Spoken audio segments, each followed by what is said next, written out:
Hello बच्चों, कैसे हैं आप। माई सेल्फ धर्मेंद्र शर्मा और हम चैप्टर नंबर 7 प्रत्यावर्ती धारा रिवाइज कर रहे हैं हमारे चैनल कॉन्सेप्ट विद के एस सर पर। और मैंने लास्ट टाइम पर आपको बताया था कि प्रत्यावर्ती धारा का वर्ग माध्य मूल मान, वोल्टता का वर्ग माध्य मूल मान 220 वोल्ट है। और अगर हम इसके शिखर मान की बात करते हैं जो आपको ऑब्जेक्टिव क्वेश्चन बनता है तो वो होता है 311 वोल्ट। तो यहां के बाद अब मैं एक नया टॉपिक लेकर के स्टार्ट करते हैं अपन, और वो हमारा टॉपिक है, जैसा कि मैंने आपको कल थोड़ा सा रिवाइज भी बताया था कि अब तक आप जो ओम्स लॉ में पढ़ रहे हैं कि विभवांतर और धारा के बीच में जो भी संबंध होता है वो प्रतिरोध के द्वारा व्यक्त किया जाता है। अर्थात प्रतिरोध वोल्टता और धारा का अनुपात माना गया है, एक नियतांक है जिसके आधार पर हम परिपथ में प्रवाहित वोल्टता के आधार पर धारा में कितना परिवर्तन होगा उसका मापन कर सकते हैं। तो यहां हम उन चीजों को देख रहे हैं कि अब प्रतिरोध के साथ साथ आपको प्रेरक कुंडली और संधारित्र, ये दो एलिमेंट भी आपके पास आएंगे जिनके आधार पर हम ये बताएंगे कि वोल्टता का मान परिवर्तित करने पर किस प्रकार धारा का मान L और C के प्रभाव में परिवर्तित होता है। तो प्रेजेंटली हम देख रहे हैं शुद्ध प्रतिरोधक युक्त प्रत्यावर्ती वोल्टता, आप सब जानते हैं। और यहां भी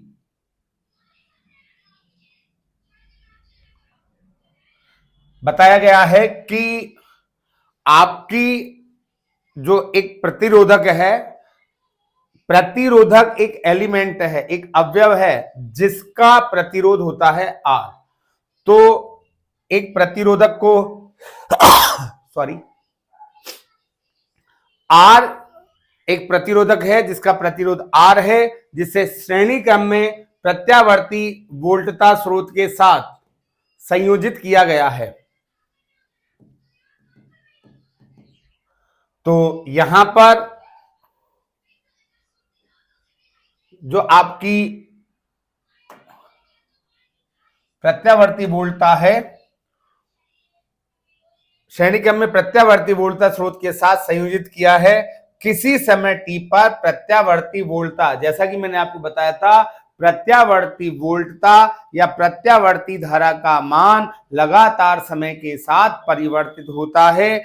ऐसे ही हम किसी प्रत्यावर्ती वोल्टता की बात कर रहे हैं जिसका तात्क्षणिक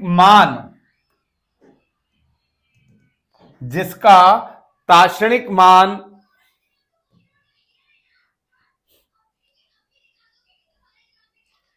V बराबर Vm साइन ओमेगा टी है। ये किसी क्षण हमारा जो स्रोत है उसमें बहने वाली धारा है।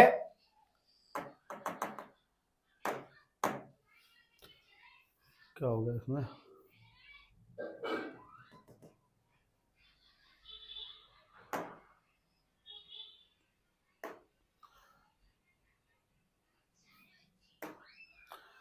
तो हम देख पा रहे हैं कि जो हमारी प्रत्यावर्ती वोल्टता है उसका मान V बराबर Vm साइन ओमेगा टी,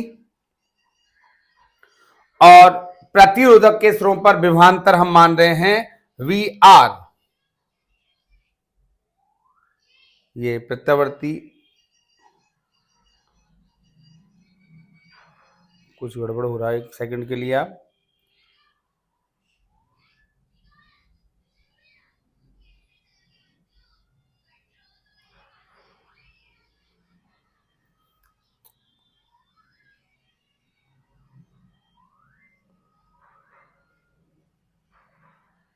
प्रत्यावर्ती वोल्टता मैं आपको डायरेक्ट बताता हूं। प्रत्यावर्ती वोल्टता V बराबर Vm साइन ओमेगा टी, ये हमारी किसी क्षण प्रत्यावर्ती वोल्टता है। और मैंने यहां पर एक प्रतिरोधक को जिसके प्रतिरोध का मान R है प्रत्यावर्ती वोल्टता स्रोत के साथ श्रेणी क्रम में संयोजित किया गया है। मैंने आपको बताया था ये सिंबल किसका है, प्रत्यावर्ती वोल्टता। किसी समय इसकी वोल्टता का मान है V बराबर Vm साइन ओमेगा टी। अब इसके आधार पर अगर हम वोल्टता की बात करें तो यह कहा जाता है कि जब किसी प्रत्यावर्ती वोल्टता स्रोत से परिपथ में धारा प्रवाहित होती है तो उसके सिरों पर विभवांतर, क्योंकि धारा का कंजम्पशन कहीं ना कहीं होगा, वी आर के सिरों पर विभवांतर मान लिया गया वी आर। हमने चैप्टर नंबर 3 में पढ़ा है किरचॉफ का नियम। तो ये चूंकि स्रोत है जो ऊर्जा प्रदान कर रहा है और वो ऊर्जा यहां से यहां तक धारा के जाने पर खर्च हो रही है, उस ऊर्जा का मान है विभवांतर वी आर। तो किरचॉफ कहता है, ऊर्जा संरक्षण के नियम से भी हम बात कर सकते हैं, किरचॉफ के द्वितीय नियम से। किरचॉफ का द्वितीय नियम लूप का नियम भी कहलाता है। इसके अनुसार जो आपका स्रोत है, स्रोत वोल्टता का मान प्रतिरोध के स्रोत पर विभवांतर के बराबर होती है। जितनी एनर्जी स्रोत द्वारा दी जा रही है वो संपूर्ण ऊर्जा इसकी एक साइकिल पूरे करने में आर के सिरों पर खर्च हो रही है। तो मैं यहां पर वैल्यू पुट करूंगा, V M sine omega T, ये तो हमने वोल्टता प्रदान की, और प्रतिरोध के सिरों पर विभवांतर ओम के नियम अनुसार V बराबर आई आर। तो मुझे यहां पर हर टॉपिक में, चाहे हम यहां पर प्रतिरोध की बात करें कि जब प्रतिरोध जुड़ा हुआ है, जब प्रतिरोध जुड़ा हुआ है तो हम बात करेंगे VR की। अगर हम प्रेरक कुंडली जोड़ेंगे तो हम L की बात करेंगे, संधारित्र जोड़ेंगे C की बात करेंगे। तो ये चूंकि दोनों तीनों टॉपिक एक जैसे होने वाले हैं, इसलिए आप यहां से ही ध्यान रखें, सीधा भी है।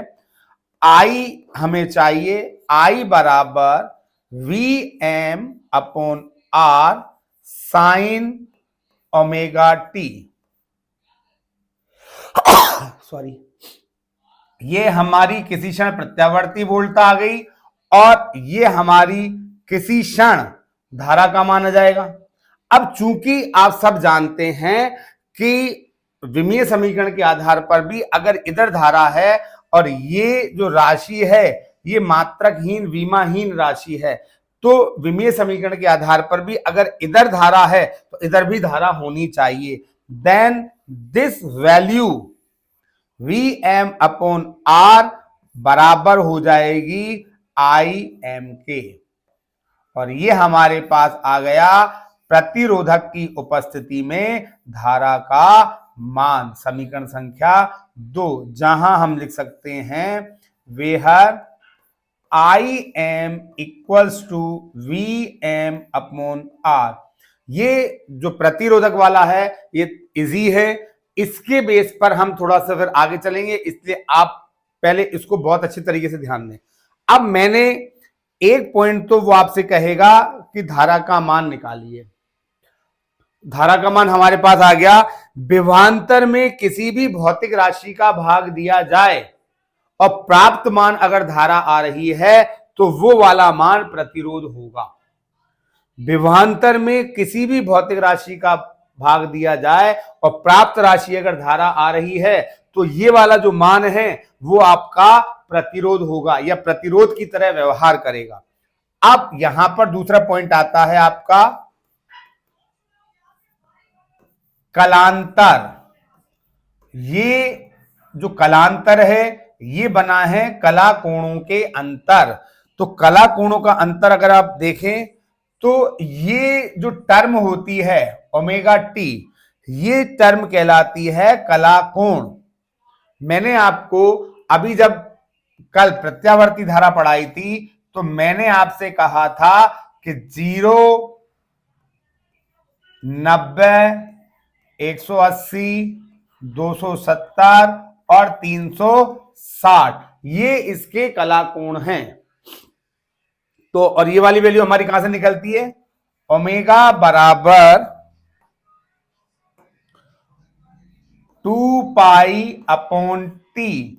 तो जो ओमेगा टी आता है वो है आपका 2 पाई। इट मींस जो आपकी ओमेगा टी है ये क्या है? आपका कला कोण। कला कोण ओमेगा इंटू टी ये कहलाता है कला कोण। और हम पढ़ रहे हैं कलांतर। तो कलांतर क्या है? दो कला कोणों का अंतर। तो हमारे पास वोल्टता का कला कोण है ओमेगा टी और समय धारा का भी कला कोण है ओमेगा टी। तो हमारे पास प्रतिरोध की उपस्थिति में V और I के मध्य कलांतर हो जाता है 0। कलांतर 0 होने का मतलब यह है कि अगर मैं इसका यहां पर अगर मैं ये सारे पॉइंट्स आएंगे, ये अगला पॉइंट आ गया आपका फेजर आरेख। बड़ा प्रश्न बनता है, 4 नंबर का प्रश्न बनता है, मेजर क्वेश्चन बनता है। तो ये छोटे छोटे प्रश्न भी वो आपको दे सकता है। तो आपने अभी देखा, हमने यहां पर पहला पॉइंट धारा का निकाल लिया, दूसरा पॉइंट इनका कलांतर निकाल लिया, और अब हम जो तीसरा पॉइंट है इसका वो निकाल रहे हैं फेजर आरेख। तो फेजर आरेख क्या होता है? आप फेज मतलब होता है कोण, कला कोण। तो आप स्टार्टिंग करेंगे 0 से। देखना भी आप खुद इसको इंप्रूव कर पाएंगे कि प्रारंभ में यहां 0, यहां 90। तो किसी क्षण आपकी जो वोल्टता है वो ओमेगा टी के कोण पर है। आपने देखा कि अभी हमारी जो वोल्टता का मान है वो ओमेगा टी है। मतलब वोल्टता किस पोजीशन पर है? 0 एंगल से ओमेगा टी एंगल पर। सेम एज ये हमारी पोजीशन हो गई V बराबर Vm साइन ओमेगा टी। अब इसी प्रकार अगर हम वोल्ट धारा की बात करें, क्योंकि दोनों का फेजर आरेख बनाना है आप एक साथ एक ही टाइम पर, तो अगर हम धारा की बात करें तो धारा भी किसी क्षण t पर इसी जगह पर है। धारा का कला कोण भी t टाइम पर इसी पॉइंट पर है। ये भी ओमेगा टी कोण बना रहा है। तो धारा का फेजर आरेख बन जाएगा आपका omega T. This green line represent I and this blue line represent V। और हम कहेंगे कि वोल्टता और धारा t समय पर एक साथ हैं, उनके द्वारा 0 से बनाया गया कोण ओमेगा टी है। इसको आप आपकी बुक में भी जो दिया हुआ है उसमें ऐसे बना सकते हैं। ये आपकी ओमेगा टी वोल्टता की लाइन, V बराबर Vm साइन ओमेगा टी। और धारा की लाइन की अगर आप बात करेंगे तो धारा की लाइन भी यहीं आएगी, I बराबर Im sign omega T. But आप यूं कह सकते हैं कि वोल्टता का मान ज्यादा होता है, क्योंकि Vm कब निकल रहा है? जब हम Im कब निकल रहा है? जब हम Vm में किसी राशि का भाग दे रहे हैं। तो प्राप्त मान हमें कम मिलेगा, इसलिए इसका परिमाण कम होगा और V का परिमाण ज्यादा होगा। ये आपका आप इस तरीके से ही बना सकते हैं और आप इस तरीके से भी फेजर आरेख बना सकते हैं। इसी का जो चौथा पॉइंट है वो है V और I का समय परिवर्तन आलेख। समय के साथ परिवर्तन आलेख।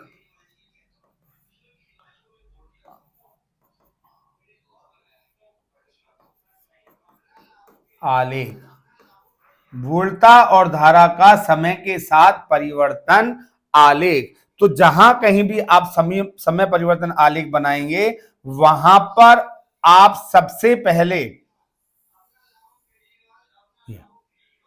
इसके बाद पहले आप ये आपके पास V के लिए ग्राफ बन गया V बराबर Vm साइन ओमेगा टी, क्योंकि प्रत्यावर्ती धारा है जिसका मान और दिशा लगातार समय के साथ बदलती है।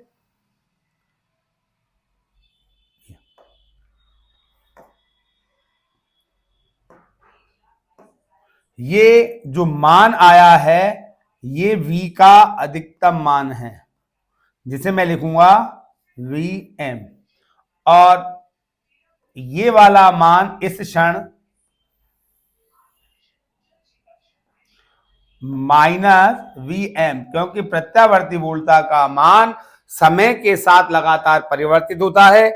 आधा चक्र धनात्मक होता है और आधा चक्र ऋणात्मक होता है। ये इसका 0 पॉइंट। अब इसी को मैं, ये वोल्टा के साथ ग्राफ बन गया समय का। अब मैं इसी को धारा के साथ बनाना चाहता हूं। तो धारा के साथ हम देख पा रहे हैं कि धारा का परिमाण वोल्टा के परिमाण से कम है, तो वैल्यूज तो यही आएंगी। ये मैक्सिमम वैल्यू, ये भी नेगेटिव की मैक्सिमम वैल्यू, वो चलेगा वही, दोनों 0 पर हैं, दोनों एक साथ गए, दोनों एक साथ ऋणात्मक होंगे, ये और ये। तो व्हाइट लाइन जो रिप्रेजेंट कर रही है ये धारा को रिप्रेजेंट कर रही है। I बराबर Im साइन ओमेगा टी। तो हमें इस तरीके से अगर हम कहें कि हमारा प्रत्यावर्ती वोल्टा स्रोत किसी प्रतिरोधक के साथ जुड़ा हुआ है जिसका प्रतिरोध R है, तो उसमें उस परिपथ में धारा का मान क्या होगा? तो धारा का मान हमने यहां पर कैलकुलेट किया। कलांतर V का कला कोण देखा, I का कला कोण देखा, दोनों कला कोणों का अंतर कलांतर। कलांतर 0 का मतलब होता है दोनों समान कला में हैं, दोनों समान कला में हैं। समान कला से तात्पर्य है कि जहां से उन्होंने चलना स्टार्ट किया, जहां से इन्होंने चलना स्टार्ट किया वहां पर दोनों एक साथ ही समान कोण पर पहुंचे। तो दोनों का कला कोण समान है, इसलिए दोनों सेम जगह पर हैं, सेम फेज में हैं, सेम कला में हैं। इसके बाद फेजर आरेख बनने के बाद अगर धारा और समय के साथ परिवर्तन आलेख हम देखते हैं तो हम देख पा रहे हैं कि दोनों किसी समय पर 0 पर हैं, दोनों किसी समय T/4 पर अगर टाइम के साथ बना रहे हैं तो मैक्सिमम पोजीशन पर हैं, T/2 पर दोनों 0 पर हैं, 3T/4 पर दोनों नेगेटिव में हैं और T पर दोनों। तो एक चक्र पूरा घूमने पर प्रत्येक स्थान पर आप कहीं पर भी ले लें, दोनों क्या होंगे? समान कला में होंगे। ये समय के साथ परिवर्तन आलेख है इसका। और इसी का 5वां पॉइंट जो लिया जाता है वो है शक्ति, कि अगर आपका प्रत्यावर्ती वोल्टा स्रोत किसी प्रतिरोध के साथ जुड़ी हुई है तो उसमें शक्ति हानि क्या होगी। ये 5 पॉइंट आपसे बोर्ड एग्जाम में पूछे जा सकते हैं या पूछे जाते हैं। तो और ये 3 एलिमेंट्स हैं, मैं आपको बार बार बता रहा हूं। आर बिल्कुल इजी है जो हमने पढ़ लिया। इसके बाद हम एल और सी पढ़ेंगे। तो एल और सी में भी सेम स्ट्रक्चर रहेगी, सेम प्रोसेस रहेगा, बट एल प्रत्यावर्ती वोल्टा के साथ कैसा व्यवहार दर्शाता है, संधारित्र प्रत्यावर्ती वोल्टता के साथ कैसा व्यवहार दर्शाता है, इसके आधार पर इनके कला कोण बदलेंगे, इनका जो फेज है, कला है, वो बदलेगी, धारा का मान बदलेगा, सारी चीजें को आप देख पाएंगे। अभी हम शक्ति पे चर्चा करते हैं। शक्ति का सूत्र आपने पढ़ा है, शक्ति बराबर, वैसे तो आप सब जानते हैं, कार्य बटे समय होता है, लेकिन यहां पर शक्ति को जो लिया गया है, कार्य का सूत्र है आपका कार्य बराबर विभव इनटू आवेश, ये कार्य होता है। एकांक आवेश को लाने में किया गया कार्य विभव कहलाता है, चैप्टर नंबर 2 में हमने पढ़ा है। और आवेश को ला रहे हैं जो Q, और हम लिखते भी हैं W बराबर QV। और ऊर्जा का अगर हम मात्रक की बात करते हैं तो इलेक्ट्रॉन वोल्ट कार्य का मात्रक होता है, जूल के स्थान पर प्रयुक्त किया जाता है। और समय है हमारे पास अपॉन में, तो हमें यहां पर जो शक्ति का सूत्र मिल रहा है वो मिल रहा है V इंटू आई। हम इलेक्ट्रिसिटी के केस में जो बात करेंगे तो शक्ति बराबर विभव इंटू धारा। तो आपने देखा कि जो शक्ति है Vm sine omega T into Im sign omega T, ये हमारे पास वोल्टता और धारा के मान हैं। जो कांस्टेंट्स वैल्यू हैं Vm और Im, मैं उनको अलग कर देता हूं, और sine square omega T,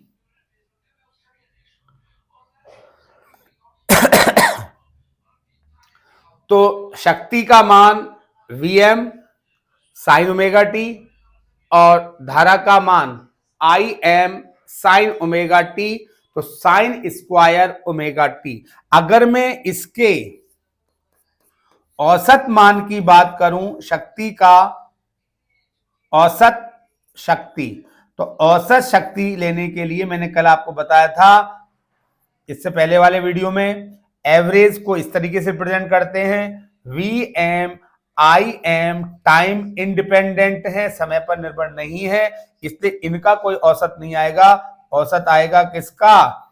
sine square omega T.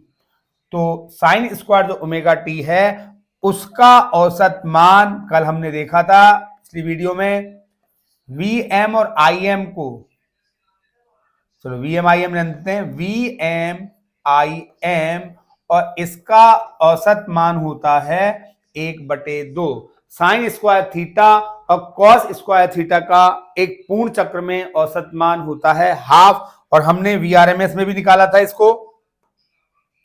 तो अब मैं इस शक्ति को दो भागों में बांट रहा हूं, वैल्यू को, Vm अपॉन √2 और Im अपॉन √2। मेरे पास यहां पर मिल गया, ये मुझे मिला VRMS और IRMS।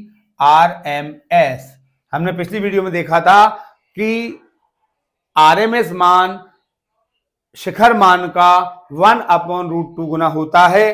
तो हमारे पास आप देख पा रहे हैं कि जो शक्ति है औसत शक्ति, वो हमारे पास वर्ग माध्य मूलमान के बराबर होती है। अर्थात हम यहां पर यूं कह सकते हैं, प्रतिरोध की उपस्थिति में शक्ति हानि अधिकतम मानी जाती है। तो ये जो 5 पॉइंट हमने देखे हैं, यहां पर हमने धारा देखी, कलांतर देखा, फेजर आरेख देखा, समय के साथ परिवर्तन आलेख देखा, और शक्ति देखी। ये सारे की सारे मान हम अब चर्चा करेंगे एल के केस में। तो अगला जो हमारा पॉइंट है वो है शुद्ध प्रेरकत्व की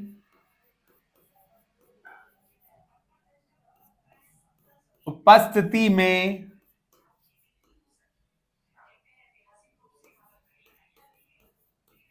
वोल्टता का धारा के साथ परिवर्तन। प्रेरकत्व जो है धारा के साथ परिवर्तन,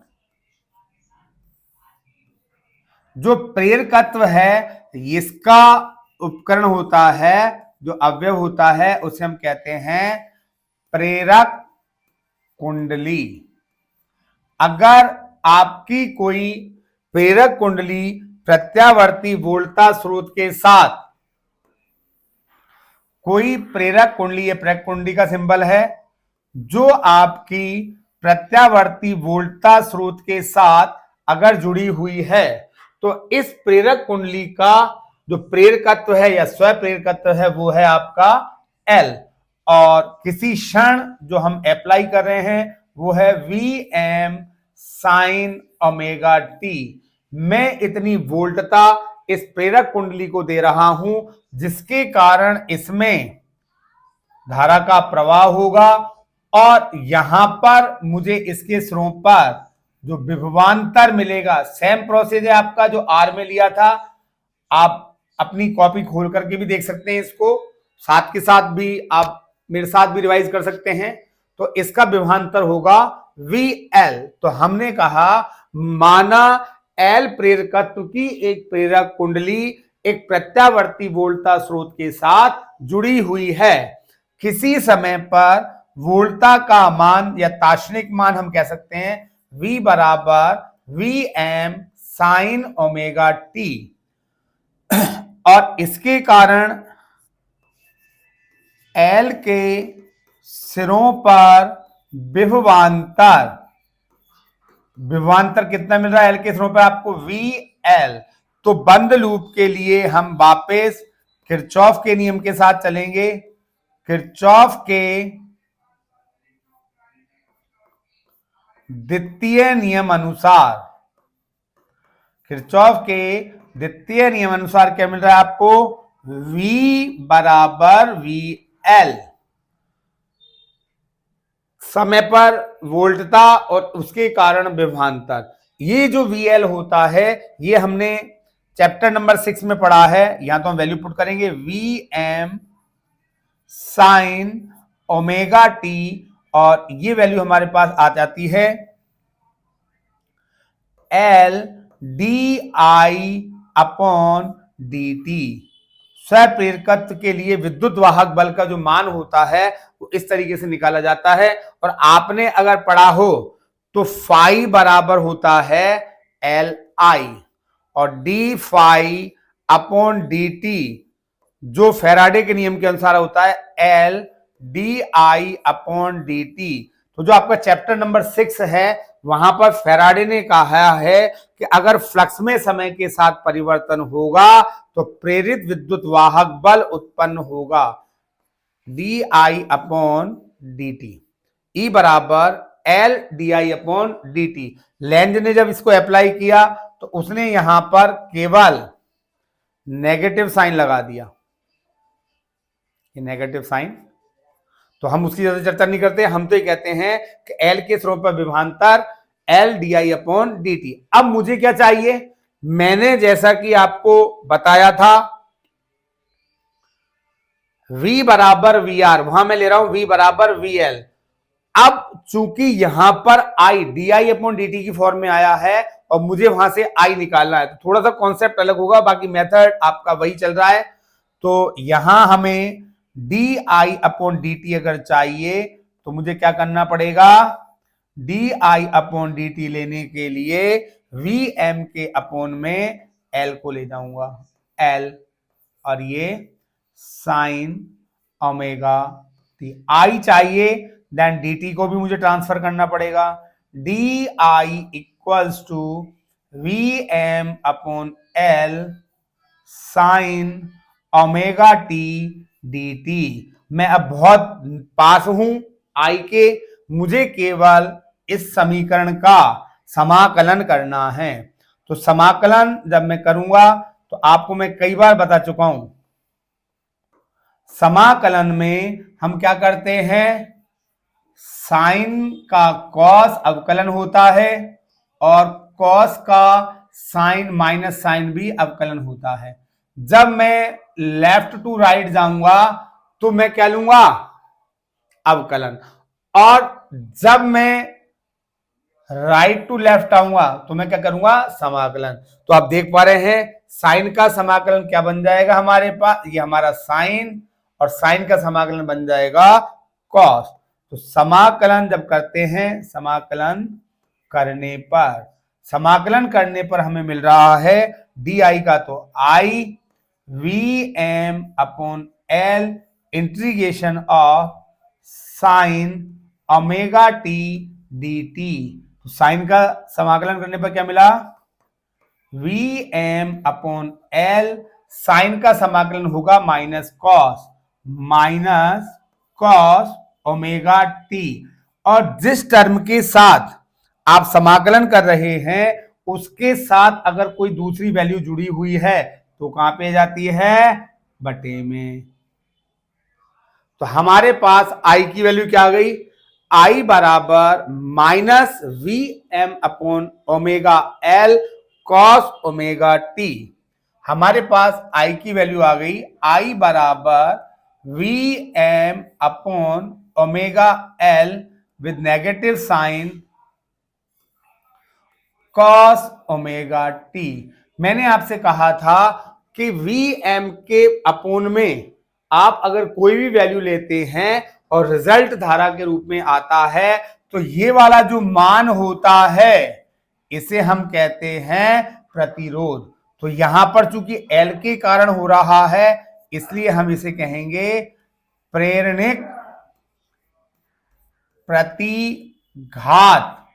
यह आपका होगा प्रेरणिक प्रतिघात, जिसको रिप्रेजेंट किया जाता है XL से। XL बराबर ओमेगा L। अगर इसमें आपसे कोई इसका मात्रक पूछेगा तो इसका मात्रक भी ओम होगा, जो कि प्रतिरोध का मात्रक होता है। तो अब हमारे पास वैल्यू बन गई I बराबर minus V M upon XL cos omega T. I बराबर माइनस आई एम कह दूंगा मैं इसको, विभवांतर का अधिकतम मान और प्रतिरोध का अधिकतम मान धारा के अधिकतम मान के बराबर होंगे। तो हमारे पास प्रेरक कुंडली की उपस्थिति में धारा का मान आ गया आई बराबर minus I M cos omega T, जहां आई एम क्या मानेंगे आप, आई एम बराबर V M upon X L. तो जो चीज हमें यहां पर इजी गोइंग फर्स्ट पॉइंट में मिल गई, आपने देखा V बराबर आई बराबर वी एम अपॉन आर। मैंने आपसे यहां पे कहा था कि वोल्टता के बटे में जो भी संख्या हो जिससे भाग देने पर धारा आए तो वो संख्या क्या मानी जाती है, उसे हम कहेंगे प्रतिरोध। तो वहां पर हमारे पास क्या आ रहा है, एक्सेल। तो एक्सेल भी एक प्रकार का क्या है, प्रतिरोध, जिसका मात्रक होगा ओम।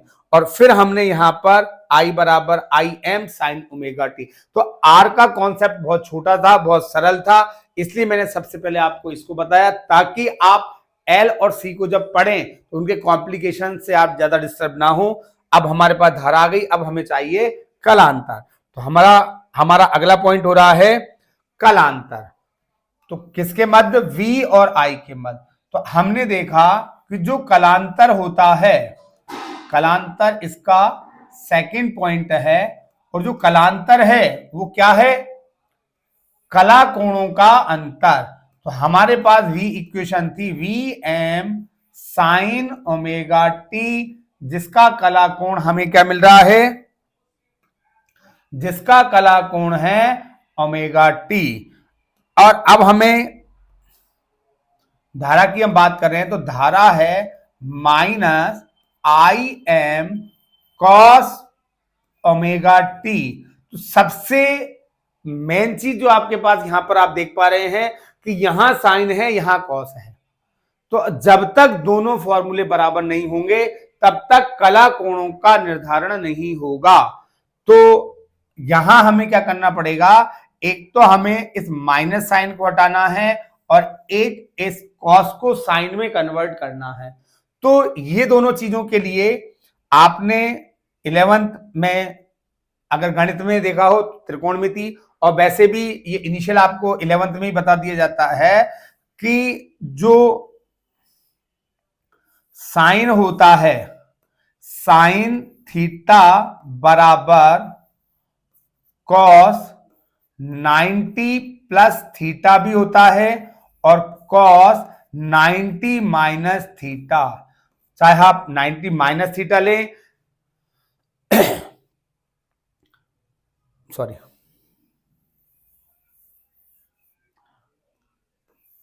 कॉस 90 माइनस थीटा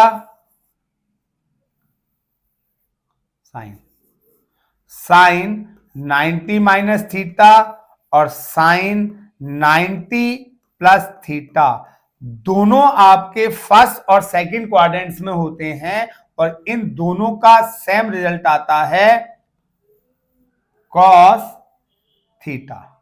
तो चूंकि मेरे पास यहां पर माइनस साइन भी है और माइनस साइन ये भी है, तो मैंने इन दोनों फॉर्मूलों में से साइन 90 माइनस थीटा का चुनाव किया कॉस को साइन में बदलने के लिए। तो मेरे पास जो वैल्यू आएगी वो आएगी आई बराबर minus I M sine 90 minus omega T. Sine 90 minus theta बराबर कॉस थीटा, तो इस कॉस थीटा की जगह मैंने लिख दिया साइन 90 माइनस थीटा। ये माइनस यहां पर भी है, तो आपकी एक त्रिकोणमिति का जो सूत्र होता है, साइन अगर आपके साथ ब्रैकेट में है तो बन जाता है माइनस साइन थीटा, जबकि कॉस पर इसका कोई प्रभाव नहीं पड़ता। कॉस माइनस थीटा भी वही रहेगा बराबर कॉस थीटा।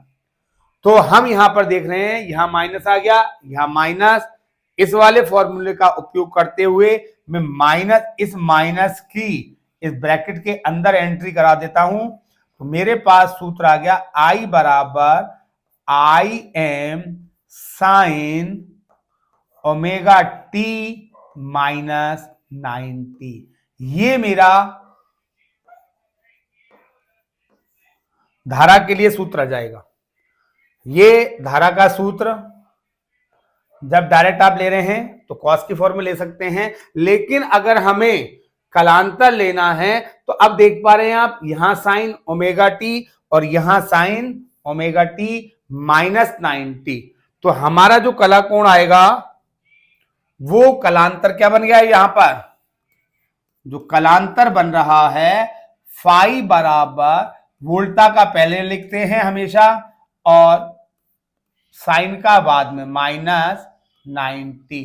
तो हमारे पास प्रतिरोध स्वप्रेरकत्व की उपस्थिति में कलांतर आ जाता है प्लस 90, और ये आपसे ऑब्जेक्टिव क्वेश्चन में भी पूछा जा सकता है कि प्रेरक कुंडली की उपस्थिति में वोल्टा और धारा के मध्य कलांतर होता है। प्लस 90 माइनस 90 180 0 जो भी दे दिया जाए तो वो मान आप लिखेंगे प्लस 90। इसका मतलब क्या हुआ, अब ये हमारा तीसरा वही फेजर पॉइंट, फेजर आरेख की अगर हम बात कर रहे हैं, फेजर आरेख को हम कला आरेख भी कहते हैं। फेजर आरेख जो होता है इसे हम कला मतलब उसकी दिशा, कि अगर वोल्टा और धारा को एक चक्र पूरा कराना है तो उस स्थिति में दोनों की स्थितियां क्या होंगी। तो आप देखें यहां पर वही ग्राफ में बना रहा हूं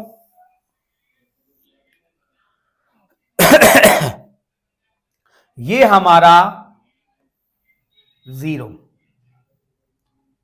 और ओमेगा टी समय पर हमारी वोल्टा यहां पर पहुंच जाती है। ये है हमारा ओमेगा टी और v बराबर V M sine omega T.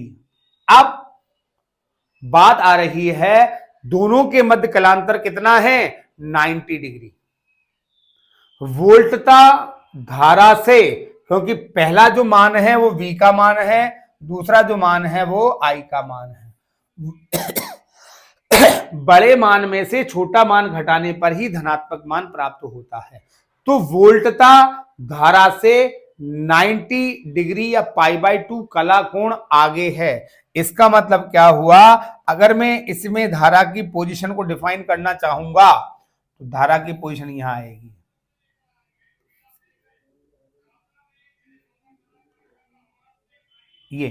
ये आपका 90 डिग्री, ये है हमारी धारा I बराबर Im sign omega T minus 90। भाई ओमेगा टी में से 90 घटा दो तो हमारे पास धारा, तो ये हमारा बन जाता है फेजर आरेख, जिसे आप इस प्रकार भी बना सकते हैं। ये आपका V का graph, V omega T, V बराबर Vm साइन ओमेगा टी, और यहां से पीछे धारा पीछे है वोल्टता से, कितना पीछे है, 90 डिग्री पीछे है। I बराबर Im sign omega T minus 90, या आप एक्स एक्स ले सकते हैं, यहां पर आप वाई एक्स ले सकते हैं। तो दोनों में से आप कोई भी फेजर आरेख वहां पर बना सकते हैं। चौथा पॉइंट हमारे पास क्या है, समय परिवर्तन आलेख। वोल्टता और धारा का चौथा पॉइंट है समय के साथ परिवर्तन आलेख। समय के साथ परिवर्तन आलेख, तो समय के साथ परिवर्तन आलेख अभी हमने देखा था। सबसे पहले तो हम देख पा रहे हैं ये जो हमारे आर की पोजीशन थी, आर की पोजीशन में हमने ये फेजर आरेख बनाया था। हमने यहां पे कहा है वोल्टता और धारा दोनों समान कला में, but in case of L प्रेरक कुंडली की उपस्थिति में धारा कहां पे चली गई, 90 पीछे चली गई। इसलिए जब V और I समान कला में थे, एक साथ समय के साथ परिवर्तित हो रहे थे, तो दोनों के मैक्सिमम और मिनिमम और 0 पॉइंट सब एक साथ आए। अब क्या हो रहा है यहां पर, यहां हम जो देख रहे हैं कि हमारा जो धारा है वो 90 पीछे चल रही है। तो सबसे पहले तो आपको इसमें क्या करना है, आपको इसमें सबसे पहले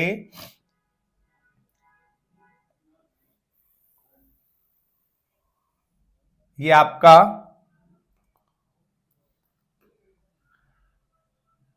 V0 90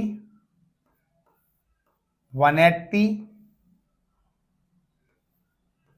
270 और 360, वैसे तो आप अगर लेंगे तो ये आपका T/4 T/2 3T/4 और T समय के साथ परिवर्तन आलेख इस तरीके से बनाया जाता है।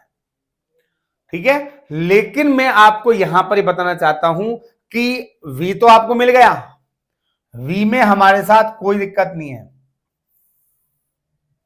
ये प्लस Vm और ये minus Vm, but in case of current वो कितना है, 90 पीछे चल रहा है, वोल्टता से 90 पीछे चल रहा है। तो अब I की अगर सिचुएशन को हम यहां पर देखें तो मैं यहां पर एक छोटी सी सारणी बनाता हूं, V और I के लिए, सबके लिए बन जाएगी ये 3 चीजें बना देता हूं मैं आपको, ये केवल समझाने के लिए है आपको। जो आपका ओमेगा टी 0 90 180 270 और 360। तो यहां पर हमारा V ये 0 है, ये Vm है, ये 0 है, ये माइनस Vm है और ये 0 है। अब धारा की अगर बात करेंगे आप, तो धारा के लिए कोण कितना है? Omega T minus 90। तो हम यहां अगर देखें धारा के लिए अलग से ओमेगा टी माइनस 90 लिख लेते हैं।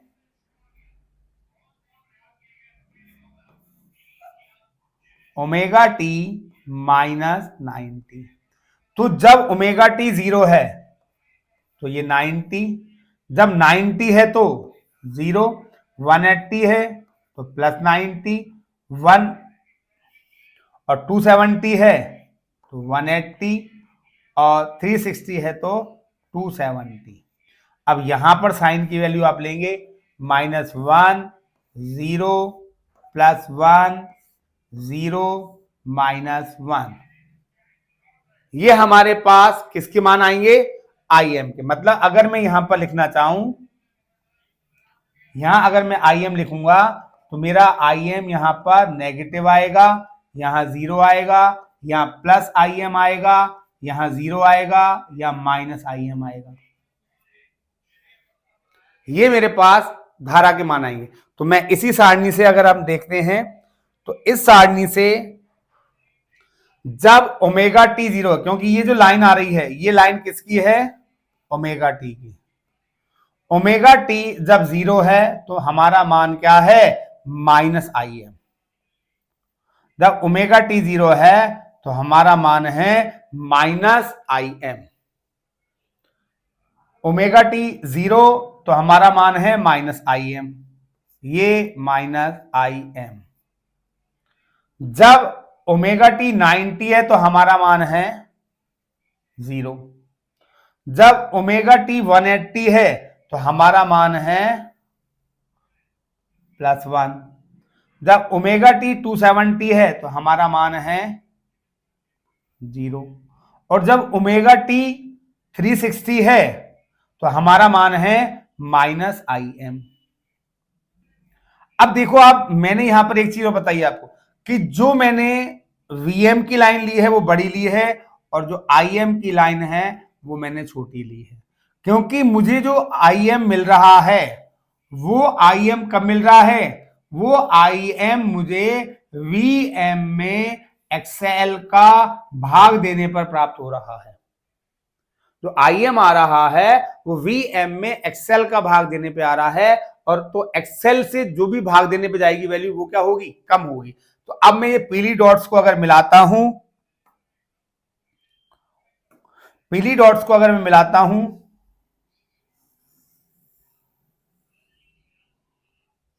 तो मेरे पास ये वाला जो व्हाइट लाइन है वो धारा की लाइन है, और जो ये येलो जो है ये वाली मैरून सॉरी ब्राउन कलर में वो मेरे पास V की लाइन है। ये वाला जो मेरा ग्राफ है ये V का ग्राफ है और ये वाला मेरा ग्राफ है जो I का ग्राफ है। और हम हर जगह देख पा रहे हैं कि जब 0 है तो I माइनस में है, जब V मैक्सिमम हो जाता है तब 0 है। इसका मतलब I उसके पीछे पीछे जा रहा है, V आगे आगे जा रहा है, I उसके पीछे पीछे जा रहा है। कितना पीछे जा रहा है? 90 पीछे जा रहा है। इसी के साथ इसका शक्ति और देखते हैं अपन। शक्ति हानि, इसका जो 5th पॉइंट होता है वो है शक्ति, कि जब प्रेरक कुंडली परिपथ में लगी हुई है तो शक्ति हानि कितनी होगी।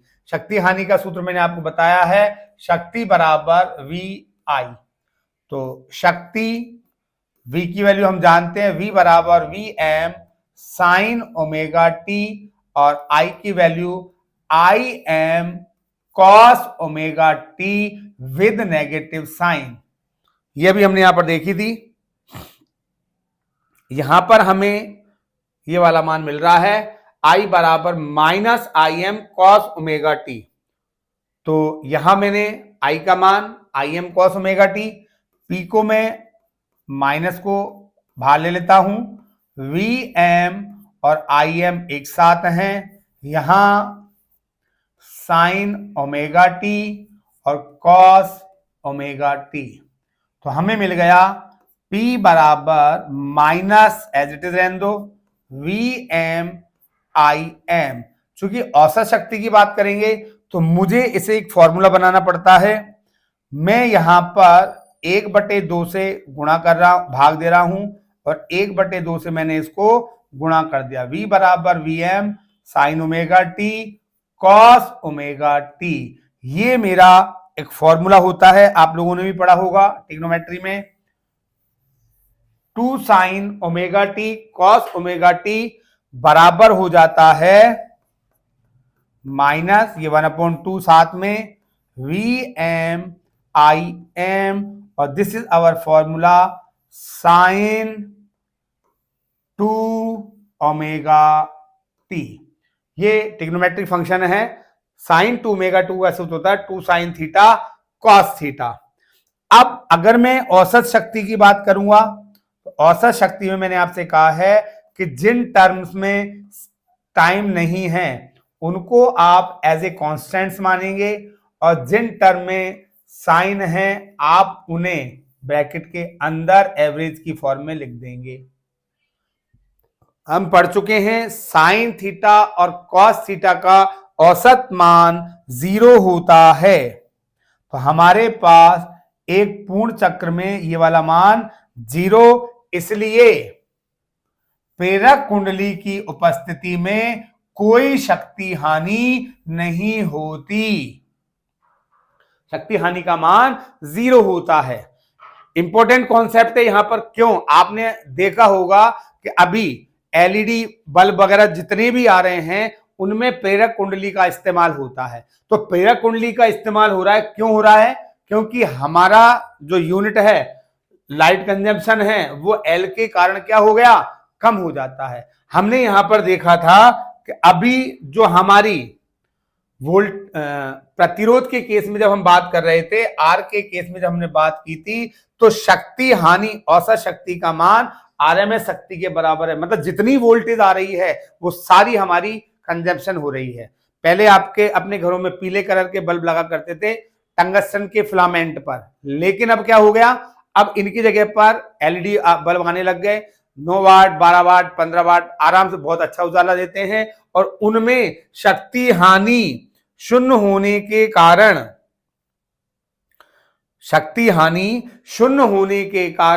उनका उपयोग ज्यादा से ज्यादा किया जा रहा है। ठीक है। और अब हमारा लास्ट इसी तरीके से आपने देखा कि किस तरीके से हमने सबसे पहले एल के आर के केस में बात की। जब आर जुड़ा हुआ था तो हमने वोल्टा किरचॉफ का नियम पहला पॉइंट हमारा, जिसके आधार पर हमने धारा का मान डायरेक्ट निकाला था, कालांतर निकाला। कालांतर के बाद हमने फेजर आरेख बनाया, वोल्टा का समय के साथ परिवर्तन आलेख बनाया। हमने देखा कि आर की उपस्थिति में वोल्टा और धारा दोनों समान कला में होती हैं। इसके बाद शक्ति की हमने बात की थी कि जो शक्ति का मान होता है वो उसकी आरएमएस शक्ति के बराबर होता है। अब हमने सेकंड पॉइंट जो लिया था प्रेरक कुंडली की उपस्थिति। तो प्रेरक कुंडली में हमने देखा कि V तो आ गया, लेकिन I को हमें मैथमेटिकल फॉर्म में ला करके बनाना पड़ा, और इसमें हमने देखा कि हमारी जो शक्ति कालांतर जो आया I बराबर Im cos omega T, minus form में लेकर के हमने ट्रिग्नोमेट्रिक फंक्शन से इसको सॉल्व किया। तो हमने देखा कि वोल्टा और धारा में 90 डिग्री का कालांतर होता है। दोनों आपके 90 डिग्री का कालांतर, और 90 डिग्री धारा पीछे होने के कारण V आगे आगे चल रहा है और I उसके पीछे पीछे आ रहा है। V यहां पर भी आगे आगे जा रहा है और I उसके पीछे पीछे आ रहा है। सेम। और लास्ट जो हमने इसमें देखा था कि इसमें जो शक्ति हानि है वो शक्ति हानि क्या होती है? शून्य होती है। तो ये था हमारा प्रेरक कुंडली के साथ परिवर्तन। और इसका जो तीसरा पॉइंट है वो है हमारा संधारित्र। एक अवयव और लिया जा रहा है संधारित्र की उपस्थिति में, तो संधारित्र की उपस्थिति में वोल्टता और धारा में परिवर्तन की हम बात करेंगे चाय के साथ। तो यहां पर वही चीज आपको बार बार मिल रही है। संधारित्र आप चैप्टर नंबर 2 में पढ़ चुके हैं। संधारित्र जिसकी धारिता होती है C, प्रेरक कुंडली जिसका प्रेरकत्व होता है L, संधारित्र जिसकी धारिता होती है C। तो संधारित्र, प्रेरक कुंडली और प्रतिरोधक ये अवयव होते हैं जिन्हें परिपथ में जोड़ा जाता है, और इनके जो वैल्यूज होती हैं, प्रतिरोधक की वैल्यू प्रतिरोध, प्रेरक कुंडली की वैल्यू प्रेरकत्व और संधारित्र की वैल्यू धारिता। यहां हमने इसी को किसके साथ जोड़ दिया? प्रत्यावर्ती वोल्टता स्रोत के साथ जोड़ दिया। सेम आप जब तीनों को एक साथ मिलाएंगे तो आपको बहुत इजी लगेगा और आसानी से आप तीनों का डिफरेंस कैलकुलेट करके इसे आसानी से सॉल्व कर सकते हैं। तो आप डायग्राम में देख रहे हैं, हमने संधारित्र को प्रत्यावर्ती वोल्टता स्रोत के साथ जोड़ा है और किसी क्षण इसकी वोल्टता है V बराबर Vm साइन ओमेगा टी। जब ये बैटरी जो प्रत्यावर्ती स्रोत है, जब इसमें आवेश का प्रवाह करेगा तो उसके सिरों पर विभवांतर, ये जो दो इसकी प्लेटें हैं, इसके सिरों पर विभवांतर कितना आ जाएगा? Vc। मतलब ये जो करंट हम यहां से दे रहे हैं वो करंट का कहीं ना कहीं कंजम्पशन तो होगा। वो कंजम्पशन कहां पे हो रहा है? संधारित्र की प्लेटों के सिरों पर। तो वही आपका स्टार्टिंग किरचॉफ के द्वितीय नियम से, किरचॉफ के द्वितीय नियम से हमने क्या कहा था? V बराबर Vc। तो V की value Vm sine omega T, और आप संधारित्र को पढ़ चुके हैं चैप्टर नंबर 2 में। संधारित्र के सिरों पर विभवांतर का सूत्र होता है Q/C। हमारा मेन मोटो क्या है? यहां पर हर जगह पर हमने जहां कहीं भी बात की, आप यहां भी देखें, जब हमने प्रेरक कुंडली की बात की, वही किसी क्षण वोल्टता का मान, किरचॉफ का नियम लगाया, V और VL को बराबर किया, और उद्देश्य क्या है? I को गेन करना कि भाई वोल्टता तो लग गई, अब इससे उस संधारित्र के स्रोत में से कितनी धारा का प्रवाह होगा। तो यहां भी हम क्या कर रहे हैं? यहां पर भी हम I का मान निकालना चाहते हैं। I को निकालने के लिए आप सब जानते हैं I बराबर होता है dQ/dt। ये याद रखना पड़ेगा आपको। तो Q बराबर हमें मिल गया Vmc साइन ओमेगा टी। अब आपके पास यहां पर आवेश आ गया। आवेश आने से आप सब जानते हैं dQ/dt, अगर मैं इसका अवकलन कर दूं, अगर मैं इसका समय के साथ अवकलन कर दूं तो मेरे पास धारा आ जाएगी। तो Q का अवकलन किया dQ/dt, और Vmc not depend on time, इसलिए इनका कोई अवकलन नहीं होगा। अवकलन किसका होगा? साइन का। तो मैंने आपको फिर बता रहा हूं मैं, साइन का जब आप अवकलन करते हैं तो कॉस आता है, और कॉस का जब अवकलन करते हैं तो साइन आता है। जब लेफ्ट टू राइट जाएंगे तो आप कर रहे हैं अवकलन, और राइट टू लेफ्ट आएंगे तो आप करते हैं समाकलन। याद रखने का तरीका है ये। तो हमें साइन का अवकलन करना है, तो साइन का अवकलन करने पर हमारे पास क्या रहा है? सीधा सीधा आ रहा है कॉस ओमेगा टी। जिस प्रकार समाकलन करने पर वैल्यू, जब मैंने यहां पर आप देख सकते हैं, जब मैंने यहां पर साइन का समाकलन किया, साइन का जब समाकलन किया तो उसके साथ मैं टी के साथ समाकलन कर रहा था, तो उसके साथ जो ओमेगा है वो आपका कहां पे आ रहा है?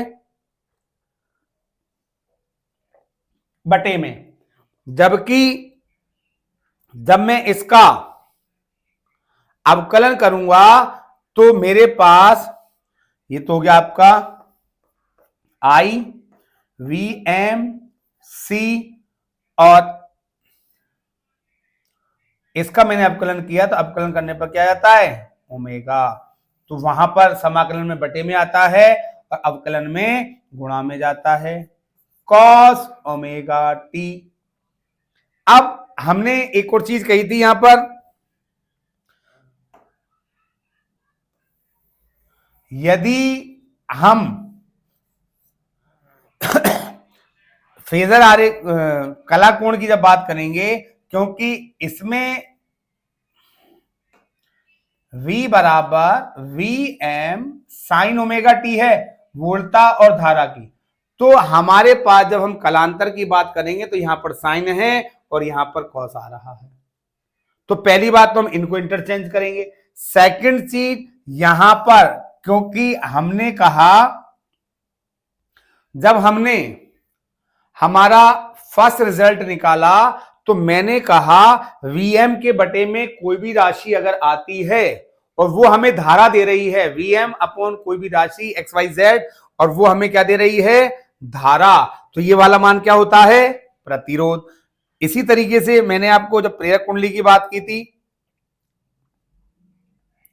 प्रेरक कुंडली के केस में भी जब हमें Im के साथ कोई वैल्यू बटे में आ रही है तो वो बटे वाली वैल्यू क्या मानी जाती है प्रतिरोध, मतलब इसे नाम अलग दे दिया गया प्रेरणिक प्रतिघात, इसका मात्रक ओम ही है, मतलब ये प्रतिरोध की भांति व्यवहार कर रही है। तो यहां भी क्या मिल रहा है Vm के साथ बटे में है, बट इन दिस केस यहां आप देख पा रहे हैं कि Vm के साथ बटे में कोई राशि नहीं है, तो हमें क्या करना पड़ेगा, नहीं है तो लानी पड़ेगी। Vm बटे में मान चाहिए, तो मेरे पास ये जो गुणा का मान है ओमेगा सी सॉरी, इसको मैं यहां ले जाऊंगा 1/ओमेगा सी। आप सब गणित के विद्वान हैं तो हम ऐसा कर सकते हैं, ओमेगा सी ऊपर भी जा सकता है, ओमेगा सी नीचे भी आ सकता है।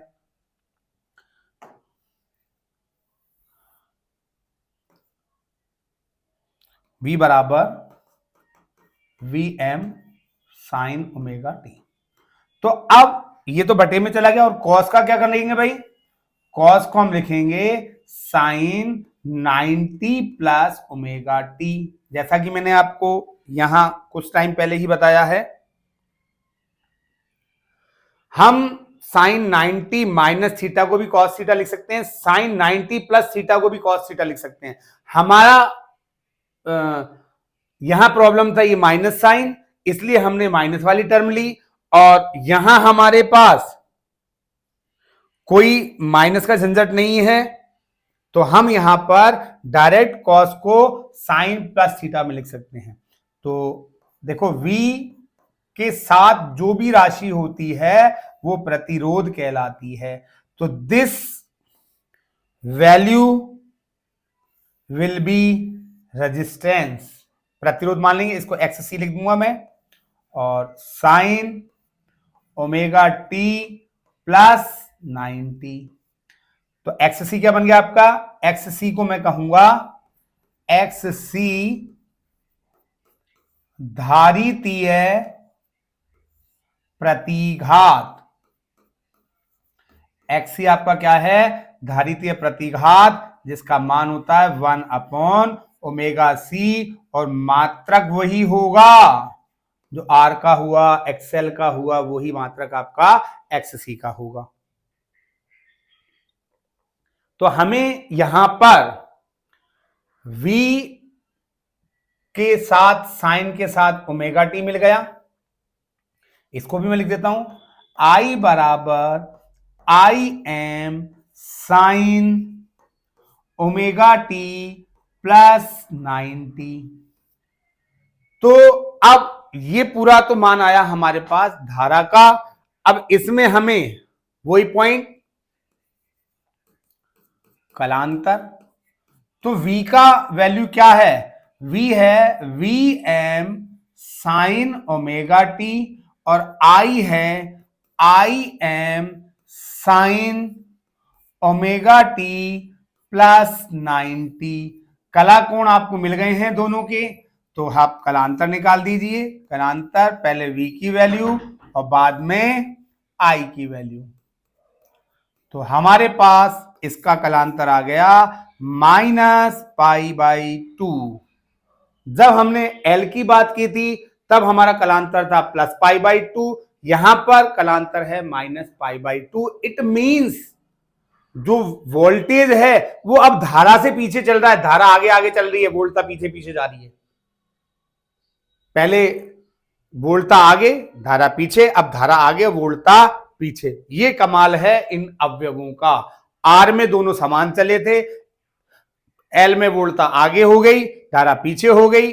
सी वाले केस में धारा आगे हो गई और वोल्टता पीछे हो जाती है। तो अगर हम इसका यहीं पर फेजर आरेख बनाएंगे तो कैसा बनेगा बच्चों? फेजर आरेख। तो फेजर आरेख कैसा बन रहा है? ये आपकी जीरो की लाइन, चलो चलो चलो फटाफट चलो। अब जीरो की लाइन से आप कहां जा रहे हैं? V की लाइन। V कितने कोण पर है? ओमेगा टी कोण पर है। V बराबर Vm साइन ओमेगा टी। और धारा इससे भी आगे, भाई घोड़े पे सवार है, कहां पे है? इससे 90 आगे है। कहां पर है? 90 आगे। I बराबर Im sign omega T plus 90। इसको अगर हम रेडायग्राम की फॉर्म में बनाना चाहते हैं तो वही एक्स एक्सिस पर ये आपका V और V से 90 आगे I, this is 90, this is omega T, और ये बन के तैयार हो गया आपका फेजर आरेख। किसकी उपस्थिति में? सी की उपस्थिति में। ठीक है, बात आ रही है आपके समझ में? और अब इसी का लास्ट पॉइंट, समय परिवर्तन आलेख। V और I का समय के साथ परिवर्तन आलेख। परिवर्तन आलेख कैसा आएगा देखते हैं। ये मैंने आपसे कहा है जब भी समय परिवर्तन आलेख आएगा तो पहले डिमांड किसकी रहेगी? V की। फेजर में भी किसकी रहेगी? V की। तो ये हमारा V की वैल्यू, मैक्सिमम वैल्यू जो आपको मिलेगी, this is Vm, same as this is minus Vm, this is 0। Time के साथ बात कर रहे हैं, T/4, T/2, 3T/4 और T। एक पूर्ण चक्र में वोल्टता का मान है अपने पास V बराबर Vm sine omega T. But in case of I, अभी थोड़ी देर पहले मैंने आपको एक सारणी बनाई थी, हो सकता है आपको उसमें कुछ कंफ्यूजन रहा हो, दोबारा में हम तैयार करते हैं। ये हमारा ओमेगा टी कितना है? 0, 90, 180, 270 और 360।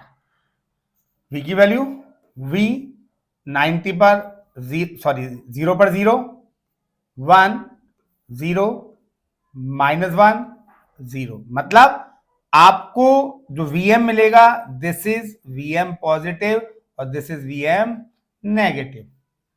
जैसा कि आप देख पा रहे हैं 0, 90, 180, 270 और 360, इन पर आप 0 पर 0, 90 पर मैक्सिमम, 180 पर 0, 270 पर माइनस। ये अब यहां आपके साथ क्या हुआ यहां आपके साथ हुआ ओमेगा टी प्लस 90। तो इसके कारण क्या हो गया, ओमेगा टी प्लस 90 हुआ तो ये वैल्यू आपकी 90 बन गई, ये आपकी 180 बन गई, ये आपकी 270 बन गई, ये आपकी 360 बन गई, ये वापस 90 बन गई। तो अब आई क्या बनेगा, आई पहला मान I am 0 minus I M फिर 0 फिर आई एम। तो अब मैं इसी ओमेगा टी पे ले रहा हूं, ये जो वैल्यू है ये किसकी है आपके पास, ये जो वैल्यू है ये ओमेगा टी की वैल्यू है। तो अब इसी ओमेगा टी पे मैं ये वाली बात करूंगा, ओमेगा टी 0 पर क्या मिलेगा, ओमेगा टी 0 पर मुझे मिलेगा आई एम, ओमेगा टी 0 पर आई एम पॉजिटिव है, उसके बाद आई एम पॉजिटिव है, उसके बाद जब मैं ओमेगा टी 90 पे आ रहा हूं तो आई का मान 0 आ रहा है, जब मैं 180 पे जा रहा हूं तो मेरे पास आई एम का मान माइनस में आ रहा है। ये आपकी आई एम की पॉजिटिव वैल्यू, ये आपके आई एम की नेगेटिव वैल्यू, क्योंकि आई एम हमेशा क्या होगा, वी एम से छोटा होगा, क्योंकि आई एम कब आ रहा है, आई एम आपका वी एम में एक्स सी का भाग देने पर आ रहा है, इसलिए आई एम कैसा होगा, छोटा होगा। 270 पर आप देखेंगे तो वापस 0 मिल रहा है आपको, और 360 पर आप देख पा रहे हैं वापस आई एम कहां पे चला गया, प्लस पर। तो जो आपको येलो डॉट्स दिख रही हैं, इन डॉट्स को मैं एक बार फिर मिलाऊंगा, ये आई एम, ये और ये। इस तरीके से हमें सी की उपस्थिति में वोल्टा और धारा का समय के साथ परिवर्तन आलेख प्राप्त हो जाता है। सारणी आपको बनाने की आवश्यकता नहीं है, लेकिन आप किस तरीके से ग्राफ बनाएंगे उसके लिए अगर आप सारणी को ध्यान में रखते हैं बहुत अच्छी बात है। इसके साथ इसका लास्ट पॉइंट है शक्ति। शक्ति क्या है भाई, आओ शक्ति, शक्ति पांचवा पॉइंट, तो power equals to voltage into current, power की value V M sine omega T और आई की value I M cos omega T, जैसा कि हमने यहां पर डिफाइन किया हुआ है। ये आई की वैल्यू, ये पूरा आई एम कॉस ओमेगा टी, तो वी एम आई एम अलग अलग, वी एम और आई एम चूंकि साइंस टाइम से डिपेंडेंट नहीं है इसलिए इनको अलग और इनको अलग। जब ये इस तरीके से आया तो मैंने क्या किया, जैसा कि पहले किया था, मैंने यहां पर वी एम आई एम को एक फॉर्मूला, साइन को एक फॉर्मूला बनाने के लिए 2 से डिवाइड और 2 से मल्टीप्लाई कर दिया, तो क्या आ गया, 2 sign omega T cos omega T. This is new formula in trigonometry, क्या बनता है, साइन 2 ओमेगा टी। जब हम इसकी एवरेज वैल्यू लेते हैं, औसत मान लेते हैं, माध्य मान लेते हैं, तो जिनमें टी नहीं है वो टाइम इंडिपेंडेंट है, बट साइन 2 ओमेगा टी में टी है, इसलिए ये इसका हम औसत मान लेंगे। और आप सब जान चुके हैं बहुत अच्छे तरीके से कि साइन और कॉस का औसत मान 0 होता है, then in case of capacitance शक्ति हानि पुनः 0 हो जाती है। तो आपने देखा एल की उपस्थिति में प्रत्यावर्ती वोल्टता का क्या प्रभाव रहा, सी की उपस्थिति में प्रत्यावर्ती वोल्टता का क्या प्रभाव रहा। तो आर एल सी ने अपने अलग अलग प्रभाव दर्शाए और हमारे पास ये 5 पॉइंट आए, धारा, फेजर आरेख, उससे पहले कलांतर, फिर फेजर आरेख, फिर समय परिवर्तन आलेख और शक्ति। ऐसे ही बहुत अच्छे और टॉपिक्स को जानने के लिए, देखने के लिए, समझने के लिए आप हमसे जुड़ रहे हैं हमारे चैनल कॉन्सेप्ट विद के एस सर। Thank you.